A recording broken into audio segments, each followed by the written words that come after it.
Oh, buenísimo. Yo a la gente de Radio Panamá, todo el equipo de noticias, de verdad, les tengo un aprecio muy grande. Además, muchos de ellos son de acá del West. Y bueno, la gente del West tiene que apoyarse. Por supuesto. Oye, Alfredo, hablemos un poco de esta propuesta, que es una novela realista y contemporánea que narra el drama de quienes viven en un mundo de Internet, Sí. inmersos allí en las redes sociales. Hablemos un poco de cómo surge la idea primero de escribir. Como periodista tú siempre estás redactando, pero Sí. trasladarlo eso de un artículo, de un reportaje, a un libro es una tarea titánica, me imagino. Sí, sí, no, definitivamente es un gran trabajo y con esto pues quiero también hacerle un homenaje a todos los escritores que por tantos años nos han dejado un legado cultural y literario para que nosotros podamos también aprender en la vida. Y de eso se trata este trabajo de la comunicación social. Somos artistas de contar historias, los comunicadores sociales. Y a veces no nos los creemos, ¿sabes? Y a pesar de que durante toda mi carrera periodística, desde sus verdaderos inicios, de hecho me vuelvo periodista en una forma muy cómica, nunca lo soñé, pero desde los 15 años ya era locutor de radio porque Mira, justamente veía que había tantas historias en nuestro alrededor que no se contaban y alguien tenía que decirlas. Y esas son las historias que al final ayudan a cambiar la vida de la sociedad y es lo que estamos tratando de plasmar en esta novela de lo viral a lo humano. Porque, sabes, vinimos y nos enfrentamos a la tecnología sin saber retos y riesgos que podemos encontrarnos en el camino. Y quizás mi gran preocupación ahora son las nuevas generaciones, los jóvenes, también los adultos lo podemos vivir, pero los jóvenes y los niños se están enfrentando a un mundo desconocido simplemente buscando entretenimiento. Y con esto no buscamos tampoco satanizar el Internet o conocer personas por Internet. Es simplemente hacer docencia sobre la importancia de tener cuidados a la hora de utilizar esta herramienta. Alfredo, cuando tú mencionas que empezabas a los 15 años, ¿qué hacías en ese entonces en comunicación? ¿Leías noticias, cabina? Porque es que me parece muy interesante, sobre todo, primero que te dieron la oportunidad y segundo, tan joven, ¿no? Haciendo Sí. radio. Sí, bueno, mira, te voy a contar muy breve esta historia. Yo soy de acá de La Chorrera, me gradué del IPT de La Chorrera, orgullosamente el Instituto Profesional y Técnico de La Chorrera. Pero en ese momento, lastimosamente, cuando estaba en la escuela no tenía la mejor reputación. De hecho, como estudiantes vivimos un escenario muy triste, donde vivíamos rodeados de problemas de violencia, de drogadicción, etcétera, en la escuela. Y el escenario más triste fue que en una riña entre estudiantes, un estudiante asesinó a otro. Y esto fue devastador para la imagen de la escuela, pero para el impacto social que tenía en los estudiantes salir a la calle. O sea, para que tengas una idea, y los que estudiamos en la IPTC, en la generación 2007, 2008, 2006, lo saben. Dos o tres estudiantes del IPTC juntos no podíamos entrar a un lugar, no podíamos sentarnos en el parque Fouillet, por ejemplo, como lo hacían otros estudiantes, porque teníamos ese estigma. Y es allí donde, apoyados por una agrupación que en ese momento se llamaba Jóvenes contra el Delito, todavía está, se llama JOCODE, dijimos, bueno, si los medios no hablan las cosas buenas de la escuela, nosotros tenemos que ir a los medios a hablar las cosas buenas, porque somos mucho más los jóvenes que hacemos cosas buenas que los que no están haciendo las cosas bien. Y nos fuimos sin conocimiento de nada. Yo estaba estudiando electrónica, imagínate, terminé en locutor de radio, y nos fuimos a una emisora local aquí en Panamá Oeste, en Chorrera, tocamos la puerta y le dijimos, queremos hablar cosas interesantes que hacen los jóvenes en La Chorrera, ¿cómo podemos hacer para tener un espacio? Y la familia dueña de esta emisora nos dijo, bueno, consigan $50 al mes y yo les doy un espacio de media hora todos los sábados. Y yo, sin conocimiento de nada, con tres amigos que fuimos, sin conocimiento de cómo íbamos a sacar esos $50, de cómo se hacía un programa de radio, cómo se hablaba en la radio, les dije, perfecto, ¿cuándo empezamos? Y Ahora suena así poco, pero para un adolescente, un estudiante, $50 es una era fortuna. muchísimo, era muchísimo. Pero gracias a Dios tocamos puertas, negocios locales nos apoyaron en la idea de poder tener un espacio para hablar positivamente de los jóvenes y así nació ese programa de radio que se llamó Pandilleros del Bien en Acción. Porque nos decían que los jóvenes del IPTC éramos pandilleros y yo decía, bueno, dale, somos pandilleros, pero nosotros somos pandilleros del bien. Y bueno, ahí empezamos todos los sábados por casi 4 años, durante media hora, a hablar de cosas buenas, de música, de arte, de libros, de deporte, de todas las cosas buenas que hacían los jóvenes, no solo de mi escuela, sino de las otras escuelas que había en La Chorrera. Y así Salió el empezó también patrocinio. mi amor, John, por contar historias de gente buena, de gente que hace las cosas buenas, porque quizás es una crítica quizás como, digamos, constructiva como periodista. Todos nuestros espacios informativos se lo dedicamos tanto a los corruptos, a los maleantes, a los que asesinan, a los que no son el mejor ejemplo para nuestra sociedad y tienen tanto spotlight a veces que quizás la gente piensa que todo está mal, pero no, no todo está mal. Hay muchas cosas buenas pasando. Oye, Alfredo, ¿y salió el patrocinio esos 4 años para llevar el programa adelante? Sí, mira, muy interesante. Nos patrocinó un restaurantito, puedo decirlo porque Sí, es sí, una señora claro. muy querida y muy conocida, la señora Tuti González, Mama Tuti. Fue una de nuestras primeras patrocinadoras, un joven también que tenía un salón de belleza que se llama Edem Yu, todavía está el salón de belleza aquí en Chorrera, fueron nuestros primeros patrocinadores y un taller de mecánica que era del ex esposo de una profesora nuestra. Así que Oye, con esos Alfredo, 3 patrocinadores teníamos para hacer el programa. pero lo que te iba a decir que también felicidades porque, imagínate, iban de cero, porque, a ver, como tú dices, no era su día a día el hacer radio, pero además comercializarlo, aunque fuese poco, yo creo que doble felicitación, porque esto es como un negocio, un emprendimiento. Sí, no, definitivamente. Fue toda una aventura. Y bueno, ya que me das la oportunidad, yo voy a mandarle un saludo a mis compañeros Edward, David y Omaris, que fueron mis acompañantes en esta aventura de hacer el programa de radio que dio inicio a mi carrera de comunicación social. Ellos no estudiaron comunicación social, ellos se fueron por otra rama profesional. Yo sí me quedé pues aquí contando historias. Y bueno, lo hice luego en la televisión, lo he hecho en la radio, lo hago en mis redes sociales y, y es lo que me gusta, contar historias y por eso ahora, digamos, materializándolas para el futuro en libros.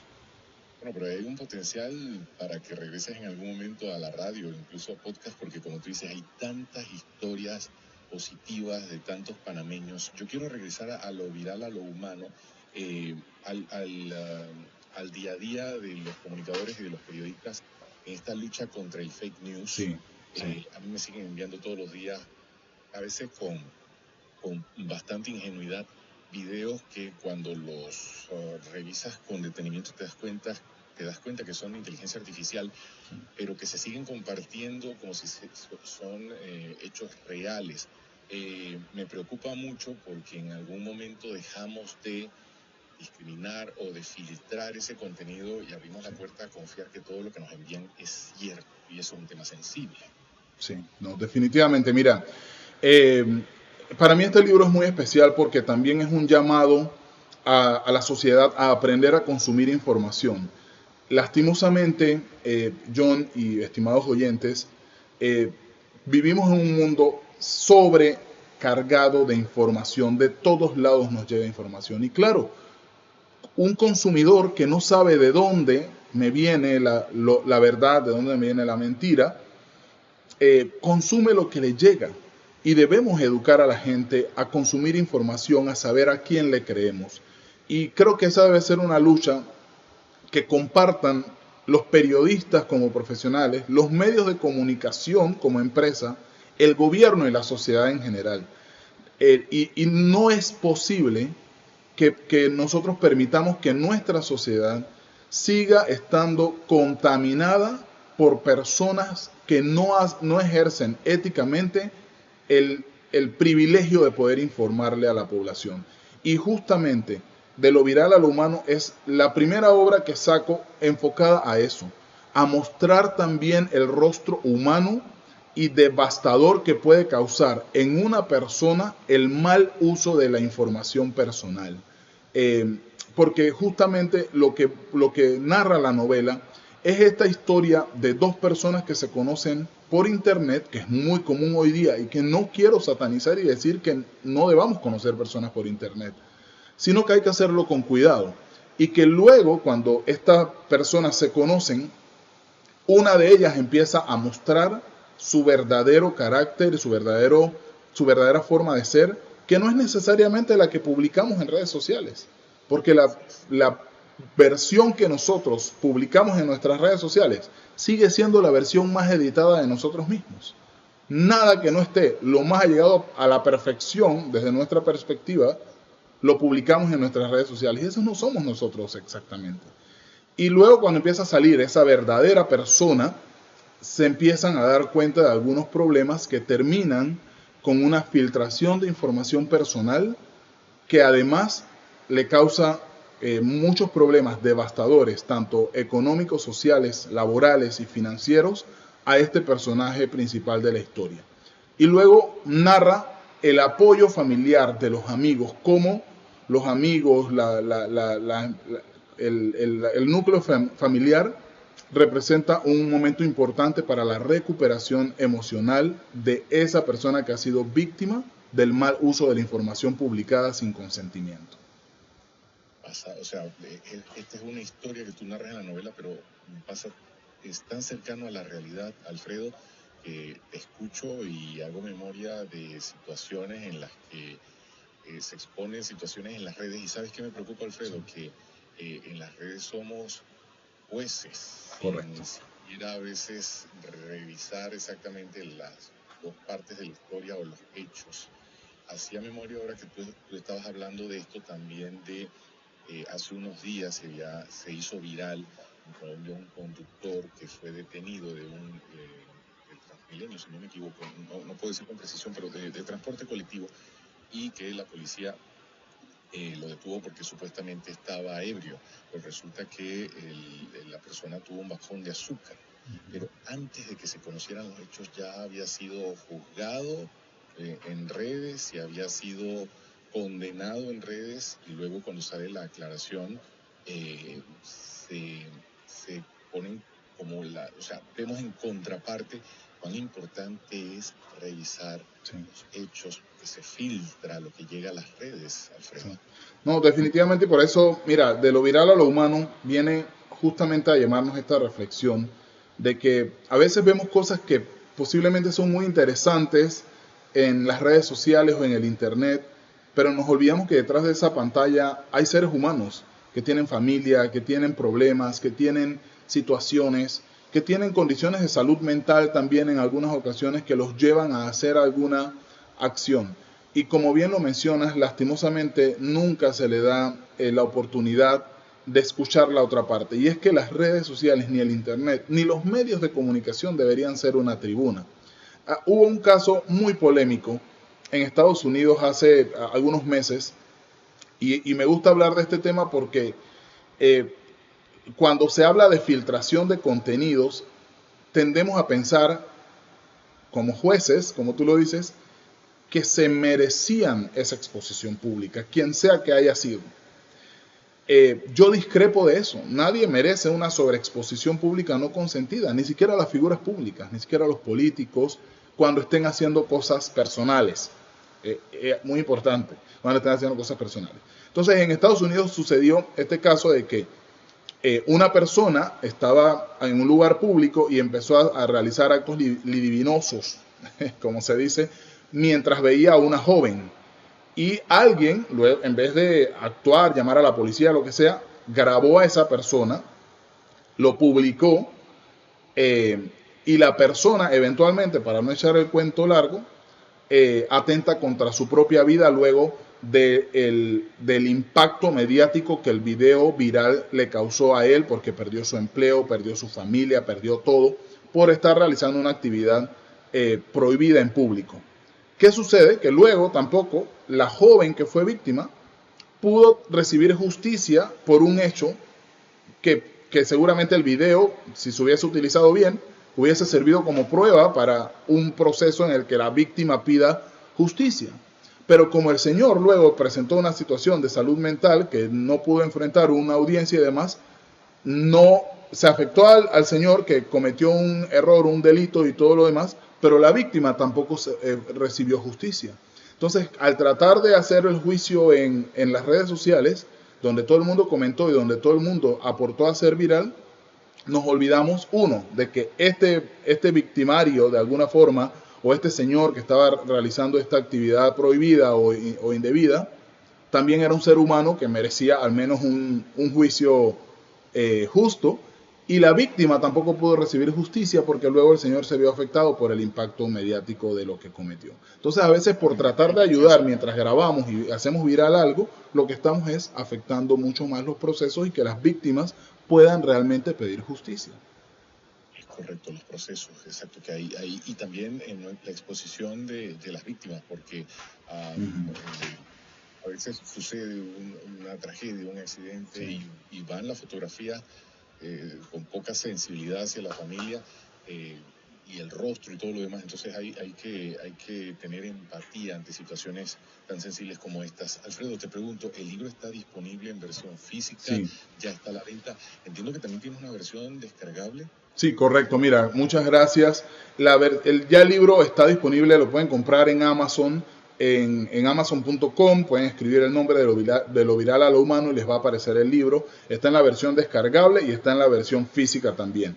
Pero comprendo que hay muchas personas que quizás no tienen acceso a comprar por Amazon y muy pronto, Dios primero, vamos a tenerlo en algunos comercios. Por ahora lo estamos haciendo por distribución personal, así que pueden contactarme a cualquiera de mis redes sociales, @alfredomitre en cualquiera de las plataformas, y allí pueden contactarme y yo coordino el envío del libro físico como tal. Es una novela bastante de una lectura muy sencilla, pero que cuenta la historia de una forma muy humana, llevando esto de la viralidad de las redes sociales a un contexto muy humano. Así es que invito a las personas a que puedan adquirir el libro, y te adelanto también que está en mis planes para los próximos meses. Ya estoy terminando en la parte de diseño y demás, sacar una versión del libro que trate del tema de educación para el uso de la tecnología, pero para niños, que cuenta una historia de niños muy interesante donde vamos a aprender a usar el internet,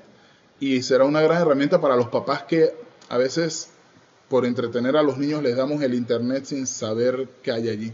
Así que eso, por ahí cuando esté listo, también con gusto lo presentamos por acá y hablamos del tema.